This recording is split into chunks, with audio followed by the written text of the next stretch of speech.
आज Saudi, Dubai, Bahrain और Qatar में ईद हो गई है और इंशाअल्लाह हमारे यहाँ पर कल ईद का त्यौहार मनाया जाएगा। इसलिए सबसे पहले तो आप सभी को ईद की बहुत बहुत मुबारकबाद। आपका दिल करे तो आप भी हमें कमेंट बॉक्स के जरिए से ईद की मुबारकबाद लिख सकते हैं। आज के इस वीडियो में हम आपको 12 ऐसे काम बताने वाले हैं जिनको आप कल यानी कि ईद के दिन ज़रूर करें, क्योंकि इन कामों को अल्लाह के प्यारे नबी हज़रत मोहम्मद सल्लल्लाहु अलैहि वसल्लम भी ईद के दिन किया करते थे।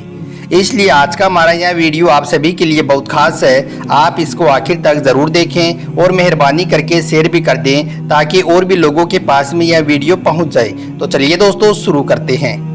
दोस्तों, माह रमज़ान गुजरने के फ़ौरन बाद अल्लाह ताला हमको ईद मनाने का मौका अता करता है। ये अल्लाह ताला का हम पर एक बहुत बड़ा करम है। याद रखें, ईद का दिन हम मुसलमानों के लिए एक बहुत ख़ास दिन है, क्योंकि ईद का दिन अल्लाह ताला से इनाम हासिल करने का दिन है। ईद के दिन सच्चे दिल से अल्लाह ताला से जो भी मांगा जाता है अल्लाह पाक उसे ज़रूर अता करता है। यानी कि ईद के दिन अल्लाह अपने हर बंदे की दुआ को कबूल करता है। मगर अफसोस, कुछ लोग ईद के दिन भी ऐसे ऐसे काम करते हुए नज़र आते हैं जिनको देखकर ये पता चल जाता है कि जो शैतान रमज़ान के महीने में कैद थे, जो शैतान रमज़ान के महीने में बंधे हुए थे, वो अब खुल चुके हैं और अपनी रिहाई का जश्न मना रहे हैं। इसलिए आप इस बार ईद के दिन कोई भी ऐसा वैसा काम भूलकर भी ना करें जिससे अल्लाह ताला नाराज़ होता हो और शैतान खुश होता हो, बल्कि आप ईद के दिन यह 12 काम ज़रूर करें, क्योंकि इन 12 काम को हमारे प्यारे नबी हज़रत मोहम्मद सल्लल्लाहु अलैहि वसल्लम भी ईद के दिन किया करते थे। नंबर 1, बाल और नाखून काटना। दोस्तों, सबसे पहला काम है आप ईद की नमाज से पहले हजामत बनवा लें, यानी कि अपने बाल वगैरह साफ करवा लें और नाखून भी काट लें, क्योंकि इस्लाम एक पाक और साफ मज़हब है और पाकी को पसंद करता है। इसलिए आप ईद से पहले यह काम ज़रूर कर लें। याद रखें, बाल और नाखून काटना हमारे प्यारे नबी हज़रत मोहम्मद सल्लल्लाहु अलैहि वसल्लम की सुन्नत भी है। नंबर 2, गुस्ल करना। दोस्तों, दूसरा काम है गुस्ल करना। आप ईद के दिन गुस्ल भी ज़रूर करें। इसका मतलब सिर्फ नहाना नहीं है, यानी कि सिर्फ साबुन और पानी से नहाने का नाम गुस्ल नहीं है, बल्कि आप ईद के दिन पाक और साफ होने के लिए गुस्ल करें और मिसवाक भी करें। याद रखें, ईद के दिन गुस्ल करना और मिसवाक करना भी हमारे प्यारे नबी हज़रत मोहम्मद सल्लल्लाहु अलैहि वसल्लम की सुन्नत है। नंबर 3, पाक और साफ कपड़े पहनना। दोस्तों, तीसरा काम है ईद के दिन पाक और साफ कपड़े पहनना। इसका मतलब ये नहीं है कि ईद के दिन नए कपड़े होंगे तभी ईद होगी। इसका मतलब ये है कि आपके पास में जो भी सबसे अच्छे और बेहतरीन कपड़े हैं और वो पाक साफ हैं, तो आप ईद के दिन उन कपड़ों को पहन लें और ईद की नमाज अदा कर लें। और अगर आपके पास में खुशबू हो तो आप खुशबू भी लगा लें, क्योंकि ईद के दिन उम्दा लिबास पहनना और खुशबू लगाना भी हमारे प्यारे नबी हज़रत मोहम्मद सल्लल्लाहु अलैहि वसल्लम की सुन्नत है। नंबर 4, घर से ही वज़ू बनाकर जाना। दोस्तों, चौथा काम है अपने घर से ही वज़ू बनाकर ईदगाह में जाना और सुबह की नमाज यानी कि फजर की नमाज अपने मोहल्ले की ही मस्जिद में पढ़ना। इसका मतलब ये है कि आप सुबह घर में वज़ू बनाएं और उसके बाद में आप अपने मोहल्ले की मस्जिद में जाएं, वहाँ पर जाकर आप फजर की नमाज पढ़ें, उसके बाद में आप ईदगाह में जाएं और ईद की नमाज अदा कर लें। नंबर 5, ईदगाह में जल्दी जाना। दोस्तों, 5वां काम है ईदगाह में जल्दी जाना और हो सके जहां तक ईदगाह में पैदल जाना। इसका मतलब ये है कि अगर आपको कोई परेशानी नहीं है, कोई दिक्कत नहीं है, तो आप ईदगाह में पैदल ही जाएं, यानी कि किसी सवारी से ना जाएं, क्योंकि ईदगाह में पैदल जाना भी हमारे प्यारे नबी हज़रत मोहम्मद सल्लल्लाहु अलैहि वसल्लम की सुन्नत है। नंबर 6, 3 खजूर खाकर ईदगाह में जाना।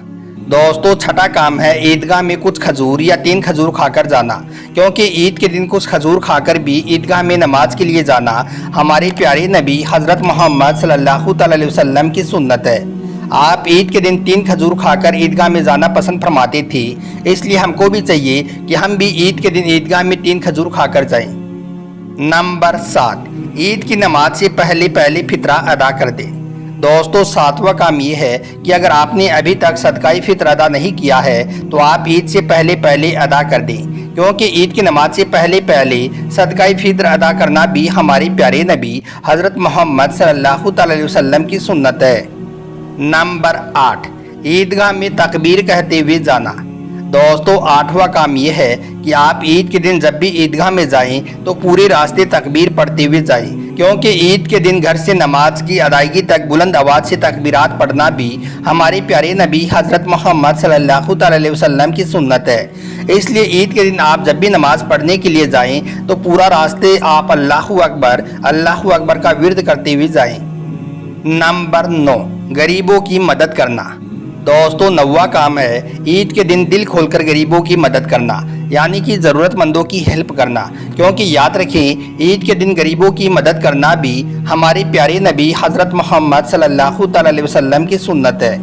एक मर्तबा ईद के दिन अल्लाह के प्यारे नबी हज़रत मोहम्मद सल्लल्लाहु अलैहि वसल्लम सुबह सवेरे फजर की नमाज के बाद में ईदगाह में जा रही थी। रास्ते में आपने देखा कि कुछ बच्चे खेल रहे हैं और उनके पास में एक छोटा बच्चा बैठा हुआ रो रहा है।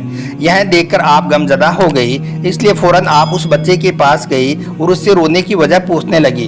तो उस बच्चे ने बताया कि आज ईद का दिन है और मेरे पास में पहनने को कपड़े नहीं हैं, क्योंकि मैं एक यतीम हूँ और मेरा इस दुनिया में कोई सहारा नहीं है। बच्चे की यह बात सुनकर अल्लाह के नबी हज़रत मोहम्मद सल्लल्लाहु अलैहि वसल्लम की आंखों में आंसू आ गई। फिर आपने उस छोटे बच्चे को अपने साथ लिया और वापस अपने घर आ गई। फिर आपने उस बच्चे से कहा कि हज़रत आयशा तुम्हारी माँ है, फातिमा तुम्हारी बहन है और हसन और हुसैन तुम्हारे भाई हैं। उसके बाद में आपने उस यतीम बच्चे को खुद अपने हाथों से तैयार किया, उसको नए कपड़े पहनाए और यही नहीं बल्कि आपने उसको खूब प्यार भी दिया ताकि उसको अकेलापन महसूस ना हो।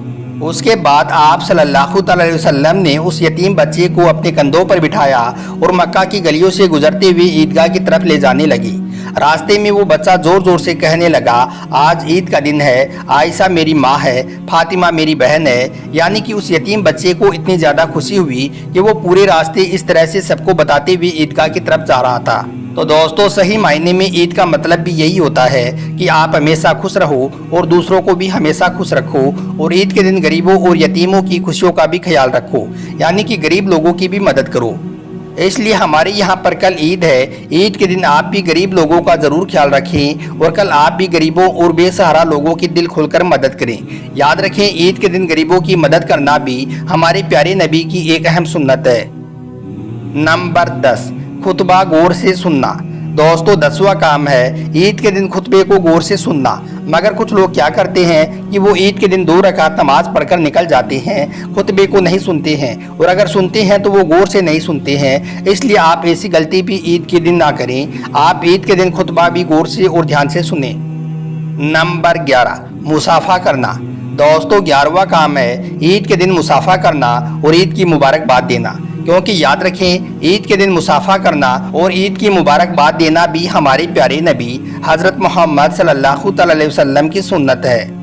नंबर 12, बीमार पुरसी करना। दोस्तों, 12वां और आखिरी काम है बीमार पुरसी करना। यानी कि जो लोग अपनी बीमारी की वजह से अपने घर से नहीं निकल पाते हैं या ईदगाह में नहीं जा सकते हैं, आप ईद के दिन ऐसे लोगों के पास जाएं और उनकी बीमार पुरसी करें, यानी कि उनका हाल चाल जानें। याद रखें, ईद के दिन बीमार पुरसी करना भी हमारे प्यारे नबी हज़रत मोहम्मद सल्लल्लाहु अलैहि वसल्लम की सुन्नत है। दोस्तों, याद रखें, ईद का दिन तमाम मुसलमानों के लिए एक बहुत खास दिन है। इस दिन अल्लाह ताला खुश होकर अपने गुनाहगार बंदों की मगफिरत फरमाता है और अपने बंदों की हर जायज़ दुआ को कबूल करता है। इसलिए आप कल यानी कि ईद के दिन यह 12 काम ज़रूर करें। अल्लाह ताला आपसे खुश होकर इंशाअल्लाह आपकी हर जायज़ दुआ को कबूल फरमाएगा और आप दोनों जहां में कामयाब हो जाओगे।